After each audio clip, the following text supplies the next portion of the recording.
Hi everyone, I'm called Paul and welcome to part 4 of my YouTube series, My Zukyo Journey. Now, by the time you are watching this, I assume that you are planning to do the Zukya or orientation year in the Netherlands and that you have seen the 3 previous videos for this series, part 1, part 2, and part 3. I assume that you have received your NUFIC evaluation or are waiting for your NUFIC evaluation from the Dutch International Center for Credential Evaluation.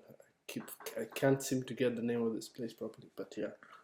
I'm going to be going through the application form and some of the steps and hints and tricks that you might need to know, especially if you're applying from Uganda or somewhere in sub-Saharan Africa or a developing country. And I hope you find the information insightful. Now, please do note that after submitting everything and all the documents at your Dutch representation abroad, whether it's a Dutch embassy or consulate, the process can take up to 90 working days. So it's very important that you have this information before you apply, so that you can do this thing as fast as possible. It's also worth noting that recently, or at least online, most people do say that they have waited almost the entire 90 days. In my case, I waited about 83 days. I know in the past it would take shorter time, and possibly if you're applying from maybe the UK or a country that's close to the Netherlands, it might be a faster process. If you're not applying, if you're applying having studied already within the Netherlands, it's much faster. I think it takes 2 weeks. But if you didn't study in the Netherlands and you're applying for the orientation year and you're applying from outside Europe, it could take a much longer period of time. So it's good to have all these things, all the documents ready, and have a good realistic expectation, and don't get your luck don't get your hopes up that it's going to be a very quick process. If it does come quickly, then you're lucky, but stay tuned. And this is the website on the IND, the Dutch Ministry of Immigration, that talks about the Zukya, the orientation year, visa for orientation year for highly educated persons, and it explains all the conditions that I've talked about previously. These are the websites for the ranking. The cost of the application is 171 euros. You can apply online if you're already resident in the Netherlands and maybe you are studying there and you have just finished your studies in the Netherlands. But for the rest of us who are who haven't studied in the Netherlands, there's an application form here, which is, I have it right here. There is also an information form that lists the documents that you need, and a bunch of other information that you can find there. So for many of us who are applying from a developing country, chances are you do need an MVV. An MVV is a provisional visa that lets you enter the Netherlands, and which will allow you to get settled and get your residency permit in the Netherlands.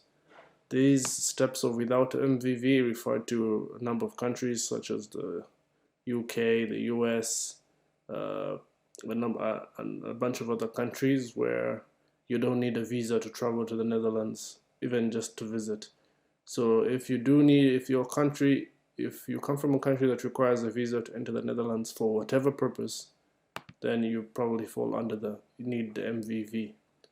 So yeah, your first step is submit the application and then get an MVV sticker in your passport at the Dutch embassy in your country. Now this is the application form that you'll have. The first section is filled by the embassy, in which you will be applying from. You have to be a resident in that embassy's country, and of course the conditions are stipulated once again. And the condition I qualified for was this: completed a master's program at a designated institution, and that I have an English language exam score that's good enough, or that I did my master's or postgraduate course in a country that speaks English or Dutch. Now, there are a bunch of other details there, but your personal details are obviously your application number, which your embassy will give you. In my case, my embassy gave me this number uh, almost a week after I had submitted my documents. So in my case, I did not write it here. The embassy probably wrote it for me on the form itself, but I didn't. They didn't. I didn't have this number with me here. Well, in the Ugandan embassy anyway. Maybe, sorry, in the Dutch embassy in Uganda. Maybe anywhere else you will need in another country. Maybe the application number is given immediately. But in the case of Uganda, as of May 2019, they did not give me an application number. Actually, I submitted the documents initially, and they told me to come back after a couple of days to again submit the form with the application number. Now, the V number is also given at the embassy. However, if you have ever traveled to the Netherlands, even for whatever the visa, for whatever reason, you probably have a Dutch visa, and if you're applying with the same passport as that previous Dutch visa, your V number is you probably already have a V number. It's what's written on the passport at the bottom it's what's written on the visa at the bottom of the Dutch visa you have. There is I think a 10-digit number. That will be your V number. But however, do not fill it in here. Just let the embassy confirm that for you. Obviously, you do not have a Dutch citizen service number. The rest of these is self-explanatory. Details of your representative in the Netherlands. Would apply if someone's applying for you in the Netherlands, but not in your case. Of course, then you have to have the means of evidence, which is the documents. Obviously, your passport, copy of your passport page. So when you submit this application, they'll just make copies of your passport, but they'll not give you they'll not take your passport. They'll give it back to you, and so that you can travel, because it can take up to 3 months. So obviously, no embassy wants to keep your passport for 3 months. That's just silly. There's a bunch of forms and certificates that you have to attach to your application, such as the Sendets form. There's a copy of it over here. Basically states that you've not been imprisoned, you're not a terrorist, and other stuff. You also have to accept your fingerprints and passports to be captured, your passport picture. You have to declare your intention to undergo a TB test in the Netherlands, not in your home country. You'll have to do this TB test in the Netherlands, unless you fall under the exception rules. For example, if you're from certain countries, you do not have to undergo a TB test, but if you're coming from a poor African country, you definitely will have to go do a TB test within 3 months after settling in the Netherlands.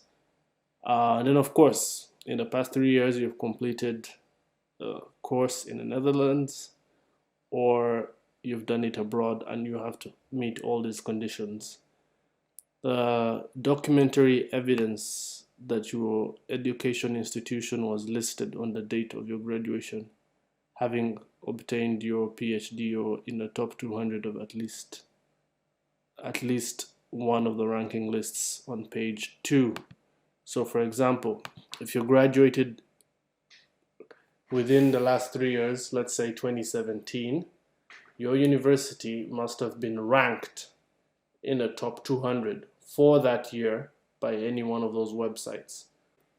Find a web page that shows that your university was in the top 200 in the year you graduated, and then take a screenshot of that web page and attach it as a document. Then, of course, a copy of your credential evaluation form. Let's say by this time you received it, or you received a scan of it from someone in the Netherlands who you had receive it for you. Of course, a copy of your diploma, and of course, documentary evidence that you know English basically, or that you do not have to show evidence that you know English in case you studied at a university that was whose program was conducted in English. Oh yeah, so that's basically, if you have all these documents attached and necessary, including all the copies, all pages of your passport. You see, you have to say copy of your passport page as well as pages with all travel stamps. So, and do not send copies of empty pages. So if you have a passport that's filled with lots of visas, yeah, you're gonna have to copy everything of them, all the stamps, all the visas. If you have an empty passport, well, that's easier for you then. Yeah, so you have to send a form, and so right here it says you can send the form to and all the documents to this address. So basically, you have gone to the embassy in your country. They've given you an application number, and they've given you a V number.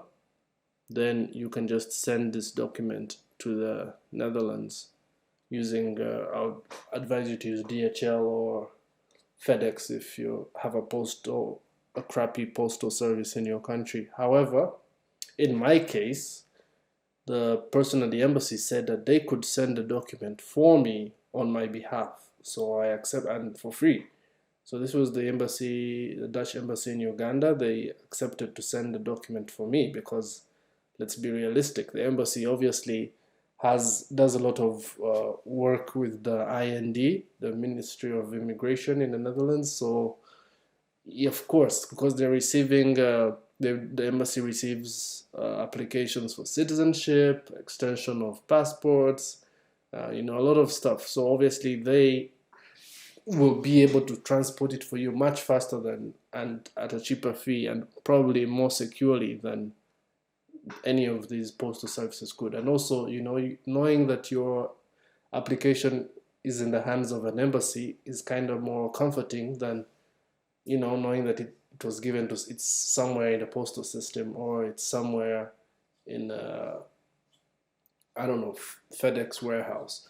So wherever you are, at least find out if the embassy can deliver it for you to the IND within the Netherlands, the Immigration and Naturalization Service. And once that's done, you need your application number to send payment for the fees. You can't pay by card. You have to send payment using a bank transfer, and you have to have the application number. So I advise you to use TransferWise for that purpose. And yeah, so the application can take up to 3 months, remember? And of course, the form does describe what happens, and you have to state on the form which city you would like to receive your residence permit. I picked The Hague because I assumed there would be less of a line there, a shorter line, a shorter waiting period to get to The Hague. And then you'll obviously have to register in the Netherlands, and that's when you get a home. And I'll be talking about this later on in a later video as well. So that's it for the application process. Please comment, like, and subscribe. Comment if you have any other questions I may be able to help you out with. Please continue the series and check out the next video on the waiting period, among other things. So stick around, and I hope you like the information that I'm giving you, because I'm just cool like that. I just like you guys. Sometimes I just wanna be a good person.